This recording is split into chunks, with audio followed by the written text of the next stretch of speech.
प्यारे बच्चों एवं प्यारे मित्रों, आज हम लोग पढ़ेंगे युद्ध के सिद्धांत के बारे में।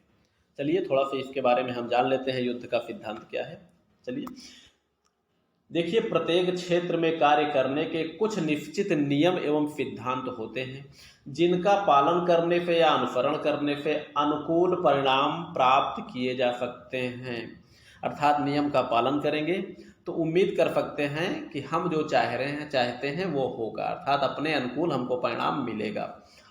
और काल चाहे जो भी रहा हो, प्राचीन हो चाहे मध्यकाल हो चाहे आधुनिक काल हो, आज का युग हो, युद्ध हर काल में होते रहे हैं और युद्धों की प्रकृति एवं स्वरूप अलग अलग रहे हर समय। जैसे प्राचीन काल में पत्थरों से होकर तलवार, भाले, धनुष, बाण तक चल रहे हैं।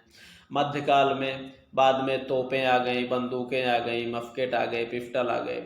और आधुनिक काल में टैंक, मिसाइलें, परमाणु बम, लड़ाकू विमान, तोपें, अच्छे अच्छे किस्म की पनडुब्बियाँ, हवाई जहाज, ये सब आ गए, लड़ाकू विमान, और ये जलपोत, युद्धपोत भी आ गए।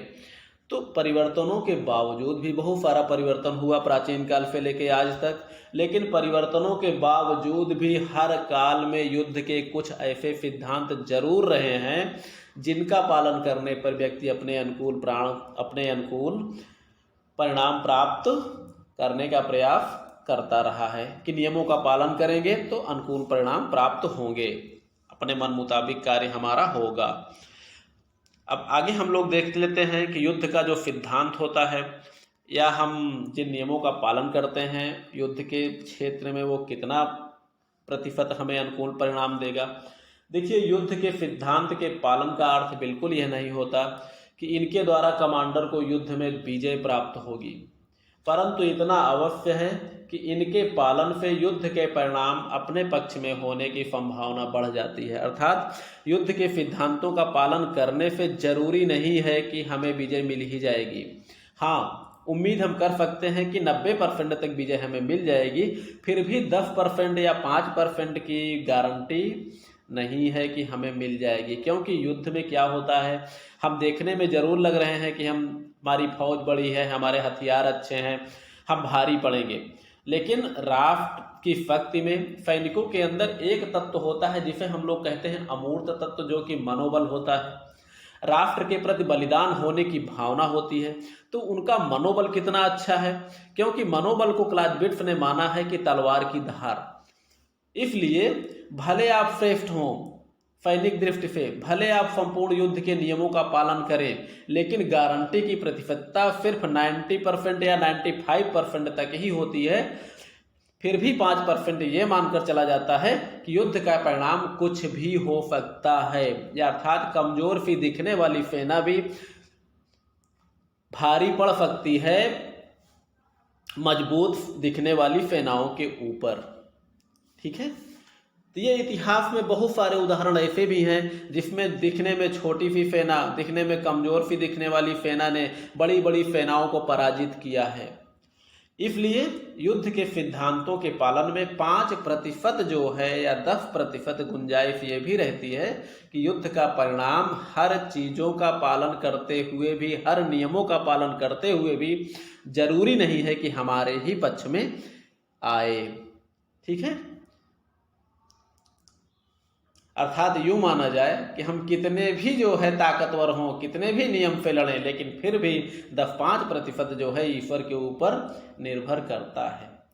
ठीक है बच्चों, जैसे आप लोग बहुत से वैसे भी हो, आप लोग पढ़ते तो बहुत लोग हो, लेकिन हो सकता है सबको नौकरी ना मिले। नियम से पढ़ते हो, हर चीज़ पढ़ते हो, लेकिन गारंटी नौकरी की 90% कर सकते हैं, 95 कर सकते हैं, लेकिन 5% फिर भी हमको ईश्वर के हाथ में सौंपना ही पड़ता है। तो उसी तरह युद्ध भी है। चलिए आगे हम देखते हैं, जनरल फुलर ने, इन्होंने युद्ध के 8 सिद्धांतों का प्रतिपादन किया है, लेकिन वर्तमान स्थिति में मनोबल और प्रशासन की उपयोगिता को देखते हुए इसे भी जोड़ दिया गया है, जो कि अब कुल मिलाकर हो गए हैं 10। ठीक है, ये सिद्धांत इस प्रकार हैं जिसका हम लोग बारी बारी से अध्ययन करेंगे अलग अलग नाम के रूप में। चलिए, इसमें जो पहला चयन है, पहला जो है सिद्धांत, वो है लक्ष्य का चयन एवं उसका निर्वाह, अर्थात उसका पालन। ये प्रथम और मुख्य सिद्धांत है जो कि विजय हेतु महत्वपूर्ण भी है। लक्ष्य का चुनाव, अर्थात विजय के लिए जो एक लक्ष्य रखिए, विजय का जो लक्ष्य हो।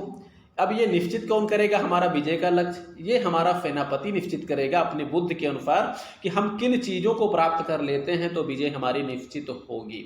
उदाहरण के रूप में जैसे ये माना जाता है कि अगर सेना कितनी भी बड़ी हो, अगर शुरुआत में उनके सेनापति की, उनके मेन कमांडर की या उनके राजा की एक की अगर मृत्यु हो जाती है या एक व्यक्ति गिरफ्तार हो जाता है तो सारी सेना जो है भाग खड़ी होती है या तो आत्मसमर्पण कर देती है। इसीलिए ये सेनापति निर्धारित करता है अपनी बुद्धि से कि हम किन लक्ष्यों पर आक्रमण करें कि हमें विजय मिल जाएगी। ठीक है, तो ये लक्ष्य का चयन और उसका निर्वाह, अर्थात उस पर हमेशा दृढ़ रहना, ये जो है मुख्य समरतंत्र या मुख्य जो है क्या बोलते हैं युद्ध नीति का एक प्रमुख अंग है। युद्ध का एक प्रमुख सिद्धांत है कि लक्ष्य का पहले अच्छी तरह चुनाव कीजिए जो विजय के लिए जरूरी हो और उसी पर दृढ़ रहना, अर्थात उस पर बराबर बने रहिए। ये नहीं है कि बार बार लक्ष्य को चेंज करना। अभी है कि राजा पे आक्रमण कर रहे हैं, फिर हो कि उस सेना को समाप्त करें, फिर है कि किले पे आक्रमण करें। नहीं, लक्ष्य का चयन एक होना चाहिए जो कि विजय के लिए आवश्यक हो, जिसका निर्णय कमांडर अपनी बुद्धि के अनुसार ले चुका होगा या ले लेता है, और उसी पर जो है दृढ़ रहना जरूरी है। जैसे लक्ष्य को प्राप्त करने का हर संभव प्रयास करना चाहिए और यही चुनाव सेनापति के बुद्धि की परीक्षा कराता है और लक्ष्य को पहचानना और विजय को सरल बनाना। ठीक है, लक्ष्य अगर अपना बिल्कुल पहचान लिए विजय के लिए तो विजय अपनी सरल हो ही गई। चलिए अगला दूसरा है आक्रामक कार्यवाही। ये सीधी सी बात है, अगर किसी को मारना है, किसी राज्य पे विजय प्राप्त करना है तो हमको आक्रामक कार्रवाई करनी होगी, जो कि विजय हेतु एक आवश्यक तत्व है। जैसे सुंतजू ने भी कहा है कि शत्रु को पराजित करने के लिए आक्रामक कार्रवाई आवश्यक है। आगे हम देख लेते हैं किन विद्वानों ने क्या क्या कहा है। जनरल पैटर्न ने कहा है कि युद्ध की सफलता का यह मूल मंत्र ही है कि बार बार आक्रमण करो।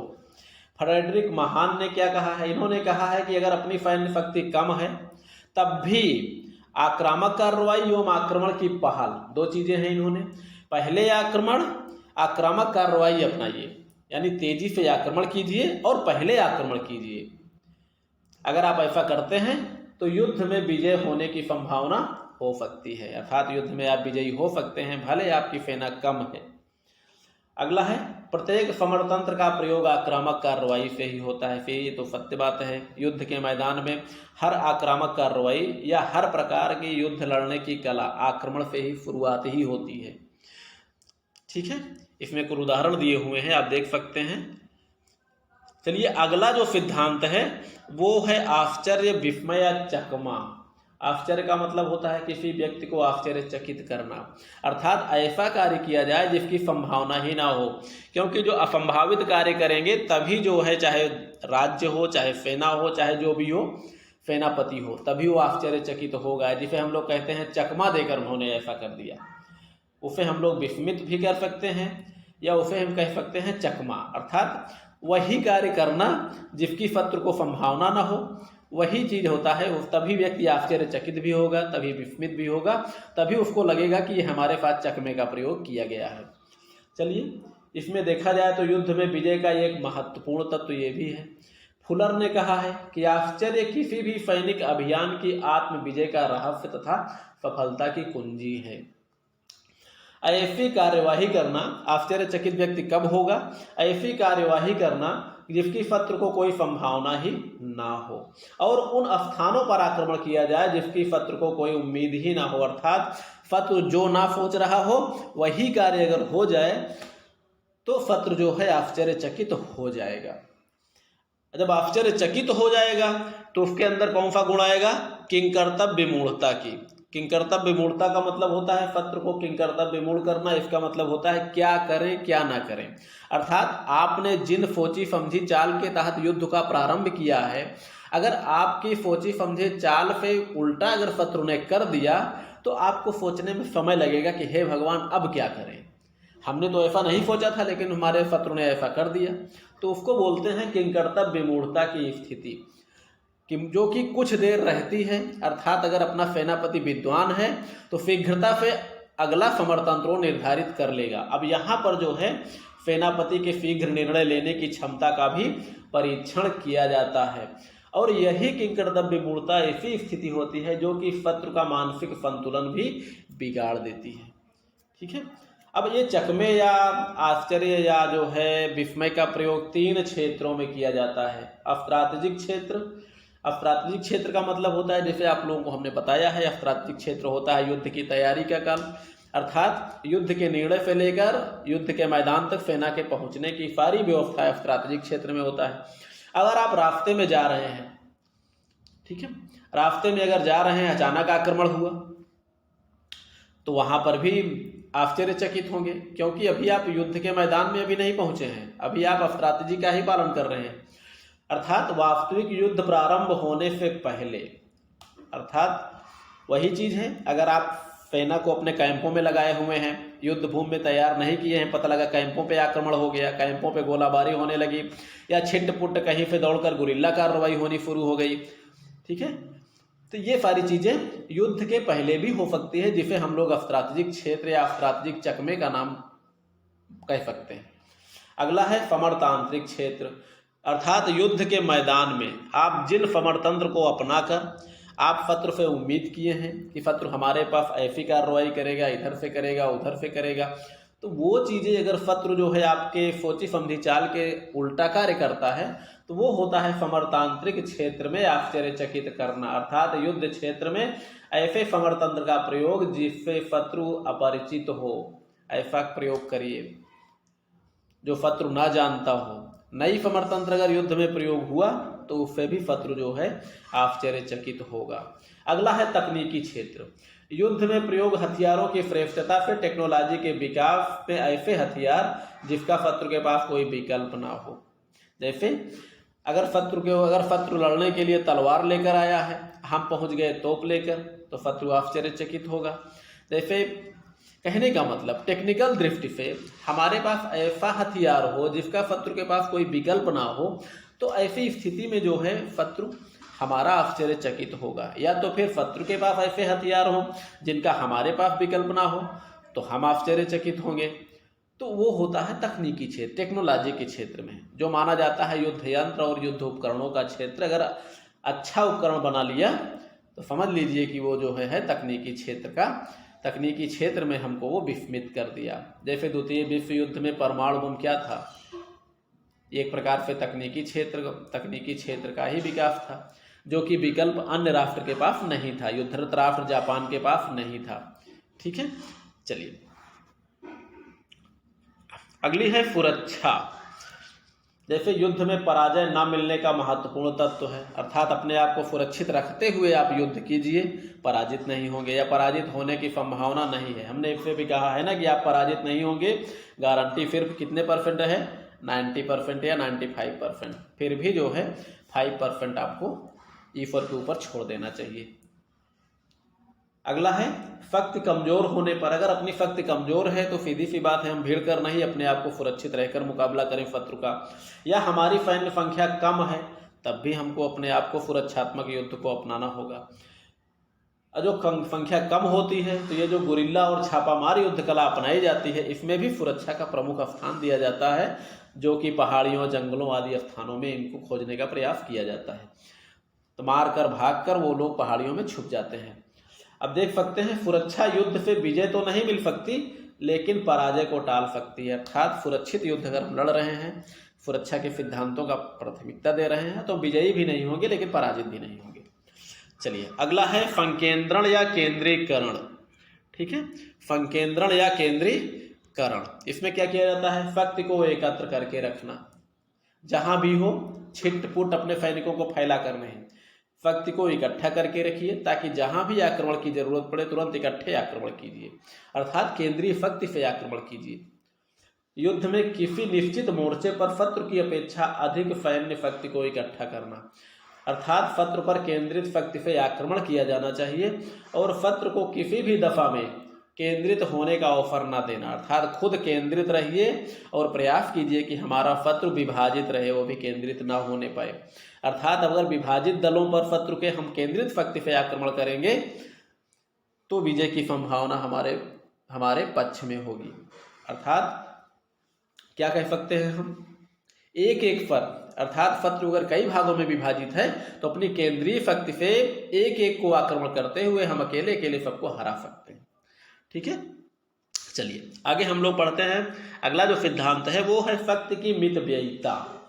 अर्थात मितव्ययी हम लोग किसको कहते हैं, जो व्यक्ति आवश्यकता अनुसार पैसे खर्च करता है उसे हम लोग कहते हैं मितव्ययी। उसी को अगर ज़्यादा कह दिया जाए तो उसी को कंजूस भी कह सकते हैं, लेकिन इतना ध्यान रहे कि कंजूस व्यक्ति भी अपने ज़रूरत की चीज़ों का इस्तेमाल करता है। ये बात दूसरी है कि कुछ व्यक्ति ऐसे हो जाए वो बिना मतलब का पैसा फूके, बिना मतलब की शक्ति का उपयोग करें। बिना मतलब की शक्ति का उपयोग जो है करना भी शक्ति का दुरुपयोग होता है, बिना मतलब को पैसा फूकना भी पैसे का दुरुपयोग होता है। तो यहाँ पर जो हमको करना है, जो सिद्धांत है शक्ति की मितव्ययिता, अर्थात जितनी शक्ति की आवश्यकता हो उतनी शक्ति का प्रयोग किया जाना चाहिए। आवश्यकता के अनुरूप संतुलित ढंग से सेना का प्रयोग होना चाहिए। आवश्यकता से अधिक सेना का प्रयोग बिल्कुल नहीं करना है। ठीक है, इसे बोलते हैं शक्ति की मितव्ययिता। और शक्ति की मितव्ययिता के सिद्धांत को जो प्रमुख महत्व दिया है वो है लिटिल हार्ट। लिटिल हार्ट ने कहा है शक्ति की मितव्ययिता सफल युद्ध का महत्वपूर्ण नियम है। नेपोलियन ने भी कहा है सेनाओं का उचित वितरण युद्ध कला की महत्वपूर्ण विशेषता है। अगला है युद्ध में सैनिकों का उचित विभाजन एवं शीघ्र निर्णय लेने की क्षमता के आधार पर ही जनरल इस सिद्धांत का सफल प्रयोग कर सकता है। ठीक है, तो ये होती है शक्ति की मितव्ययिता, अर्थात जितनी, इतना ध्यान में रहे, जितनी आवश्यक हो उतनी ही सेना का प्रयोग किया जाए। ठीक, अब यहां पर भले ही जो है विद्वानों के विचारों में अंतर आ जाए, लेकिन शक्ति की मितव्ययिता जो है ये भी युद्ध का एक महत्वपूर्ण सिद्धांत है। सेनाओं का उचित मात्रा में वितरण, अर्थात कहाँ कितनी सेना की जरूरत है उतनी ही सेनाओं को उनके पीछे लगाया जाए। चलिए आगे बढ़ते हैं हम लोग। अगला है सहयोग। सहयोग में हम लोग क्या पढ़ेंगे, सेना के सभी अंग, अर्थात प्राचीन काल को ले लिया जाए, महाकाव्य काल को ले लिया जाए तो रथ, हाथी, घोड़े, पैदल, जहाँ रथों की जरूरत है बहुत सा आप लोगों ने देखा होगा महारथी जाकर पैदल सैनिकों की मदद करते थे। ठीक है, तो अर्थात सेना के जो भी अंग हो सब में परस्पर सहयोग और तालमेल आवश्यक है। आज के समय में जल सेना, वायु सेना, नौसेना, थल सेना, वायु सेना, नौसेना, तीनों सेनाओं में सहयोग होना चाहिए, क्योंकि थल और जल इनके तो अपने अपने क्षेत्र हैं लड़ने के लिए, लेकिन जो इसमें वायु सेना होती है ये दोनों सेनाओं के सहायक अंगों के रूप में प्रयोग की जा सकती है। पैदल सेना, तोपखाना, घुड़सवार सेना, वायु सेना, कवचित सेना आदि के मध्य आपस में एक दूसरे के सहयोग के लिए इन सबको तैयार रहना चाहिए। अर्थात जिस प्रकार की सेना की जहां जरूरत पड़े उन सेनाओं को, उन सैनिकों को वहां पर आक्रमण करना चाहिए। अर्थात एयरफोर्स की जरूरत है तो सीधे उड़ान भरे और ये नौसेना की भी मदद करे, थल सेना की भी मदद करे। चलिए, वायुसेना थल और नौ सेना दोनों को सहयोग प्रदान कर सकती है। अगला है विभिन्न सेना अध्यक्षों के निर्णयों में आपस में एक रूपता होना चाहिए, अर्थात विचार आपस में एक मिलना चाहिए और उसी विचार के अनुरूप समरतंत्र का निर्धारण करना चाहिए, तभी एक दूसरे का सहयोग प्राप्त होगा। ठीक है, ऐसा ना हो कि जब नौसेना की जरूरत पड़ती है किसी को वायुसेना की जरूरत पड़ती है तो हमारी वायुसेना ये दिखा दे कि हम बिजी हैं, उधर हम मदद नहीं कर सकते, ऐसा नहीं। इसीलिए विचारों में एक रूपता आवश्यक। अगला है गतिशीलता। आप जानते ही हैं युद्ध में सफलता का यह भी महत्वपूर्ण तत्व होता है तीव्र आक्रमण, तेजी से आक्रमण, और गुरिल्ला युद्धों की कार्यवाही तो बिना गतिशीलता के संभव ही नहीं है। अर्थात गुरिल्ला कार्रवाई जो कि मुट्ठी भर सैनिक होते हैं और बड़ी बड़ी सेनाओं से टकरा जाते हैं, उनका सिद्धांत ही होता है मारो और भागो, मार कर भागो। अगर भागने में अगर आपकी गति कमजोर है तो शत्रु पकड़ कर आपको समाप्त कर देगा, इसलिए गति उनकी ज्यादा मानी जाती है गुरिल्लों की। चलिए, आश्चर्य और चकमा जैसे सिद्धांत बिना गतिशील सेना के संभव नहीं है। केवल गतिशील सेना के द्वारा ही आश्चर्यचकित किया जा सकता है, चकमा दिया जा सकता है, विस्मित किया जा सकता है। अगला है ब्लिट्जक्रिग समरतंत्र। ब्लिट्जक्रिग समरतंत्र जिसका प्रयोग द्वितीय विश्व युद्ध में जर्मनी ने किया था। संपूर्ण युद्ध ही गतिशीलता पर आधारित था, जिसमें टैंकों की गतिशीलता को ही जो है दिखाया गया है और इसी के द्वारा जो है ब्लिट्जक्रिग समरतंत्र को अपनाया गया है। ठीक है, गतिशीलता पर ही ये ब्लिट्जक्रिग समरतंत्र आधारित था, जिसके द्वारा हिटलर ने शीघ्र सफलता अर्जित की थी। अगला है गतिशील सेना में लचीलापन होता है, जो कि विजय के लिए आवश्यक है। अगला है नेपोलियन के पैदल सेना की गति, जो कि प्रति मिनट 120 कदम थी। अब 120 कदम देखने में भले लग रहा हो, कम हो, लेकिन हम उम्मीद करते हैं आप लोग जरा चल के एक बार देखिएगा कि 1 मिनट में आप 120 कदम चल सकते हैं या नहीं। अगर 120 कदम चल सकते हैं तो समझ लीजिए कि नेपोलियन की गति सामान्य थी, लेकिन चूंकि नेपोलियन की गति लिखी है तो ये गति जो है सामान्य नहीं होगी, अर्थात 1 मिनट में 120 कदम चलना भी जो है बहुत सरल नहीं है। अगला है वर्तमान यंत्रीकरण के युग में गतिशीलता के कारण आक्रामक कार्यवाही सुरक्षा के मुकाबले अधिक सफल है। आज का यंत्रीकरण युग है। हवाई जहाज, लड़ाकू विमानों की गति आप लोग देख ही रहे हैं, मिसाइलों, प्रक्षेपास्त्रों की गति आप देख रहे हैं, जिसके द्वारा कुछ ही मिनटों में संपूर्ण विश्व में कहीं भी आक्रमण किया जा सकता है। टैंकों की गति आप थल सेना में देख रहे हैं। तो आज के समय में तो गतिशील आक्रमण हो ही रहे हैं और वर्तमान समय में विश्व के किसी कोने को में कुछ ही मिनटों में आक्रमण किया जा सकता है। किसके द्वारा? गतिशील मिसाइलों के द्वारा या प्रक्षेपास्त्रों के द्वारा। ठीक है, तो यह है गतिशीलता का महत्व। अगला है मनोबल। मनोबल जो कि युद्ध में मनोबल का अधिक महत्व होता है। भौतिक मनोबल से भी अधिक महत्वपूर्ण होता है मनोबल। और मनोबल से राष्ट्र के प्रति साहस, शक्ति, कुशलता, साहसिक आक्रमण एवं बलिदान की भावना जागृत होती है। अर्थात राष्ट्र का हर व्यक्ति, चाहे सैनिक हो चाहे नागरिक हो, राष्ट्र के प्रति कितना जो है वो अपने आप को क्या बोलते हैं, राष्ट्र के प्रति कितना वो जो है अपने आप को वफादारी है उसके अंदर, अर्थात। चलिए आगे देखते हैं नेपोलियन ने क्या कहा है। एक मनोबल युक्त सैनिक 3 साधारण सैनिकों पर भारी है। अर्थात सामान्य मनोबल में 1:3 सैनिकों 3 का अनुपात होता है। ठीक है, और वर्तमान युद्धों में लक्ष्य सैनिक एवं असैनिक दोनों होते हैं, अर्थात दोनों का मनोबल उच्च होना चाहिए। अर्थात सैनिकों का भी मनोबल उच्च होना चाहिए और हमारे नागरिकों का भी मनोबल उच्च होना चाहिए। लिटिल हार्ट ने कहा है कि सेना का मनोबल जितना सुदृढ़ होगा, विजय की संभावना उतनी ही अधिक होगी। अर्थात आज के युद्ध में मनोबल का जो महत्व है वो किसी भी प्रकार अन्य बलों से कम नहीं है, बल्कि युद्ध के मैदान में तो और भी ज़्यादा है। जैसा कि क्लाउज़विट्ज़ ने यह कहा ही है कि शक्ति तलवार की मूठ है तो मनोबल तलवार की धार है। धार से ही जो है आक्रमण होते हैं। और मॉर्गनथाउ ने कहा है, इन्होंने कहा है कि मनोबल के अभाव में सैन्य शक्ति निर्जीव होकर रह जाती है। अर्थात मनोबल से हीन सेना किसी मतलब का नहीं है। अगला है उच्च मनोबल के कारण ही युद्ध के मैदान में नेपोलियन बोनापार्ट, जिसे युद्ध का देवता कहा जाता है, अकेला ही 40,000 सैनिकों के बराबर था। और मनोबल के अभाव में बड़ी सेनाएं छोटी सेनाओं से भी पराजित हो सकती हैं और इतिहास ऐसे युद्धों से भरा पड़ा है कि मनोबल के अभाव में बहुत बड़ी बड़ी सेनाएं छोटी छोटी सेनाओं से पराजित हो गई। ठीक है, रही बात मनोबल की, तो मनोबल उच्च तब होता है जब हमको कुछ सफलताएं मिलने लगती हैं तो मनोबल स्वयं ही ऊंचा होता चला जाता है। ठीक है, चलिए अगला है प्रशासन, जो कि शायद अंतिम होगा। प्रशासन क्या है? प्रशासन सेना की कार्यकुशलता, शक्ति एवं अपने कार्य के प्रति लगाव में वृद्धि। अर्थात सेना को ढंग से हर प्रकार से ट्रेंड करना, प्रशिक्षित करना। प्रशासन को हम कहते हैं सेनाओं में आज्ञा पालन करने की भावना हो, राष्ट्र के प्रति बलिदान की भावना हो। ये सारी भावनाएं प्रशासन के द्वारा विकसित की जाती हैं। अर्थात माना जाता है ना, सेना कितनी कुशल है, कितना उसमें प्रशासनिक व्यवस्था कैसी है। अर्थात सेना जो है अपने कमांडर के आदेशों को किस तरह पालन करती है, किस तरह वो निभाती है।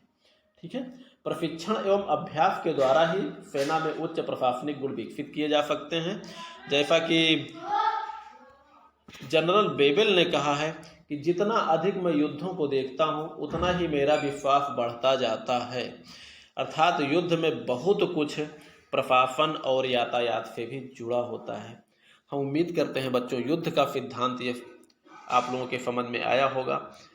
ठीक है, चलिए पढ़िए लिखिए, मस्त रहिए, खुश रहिए।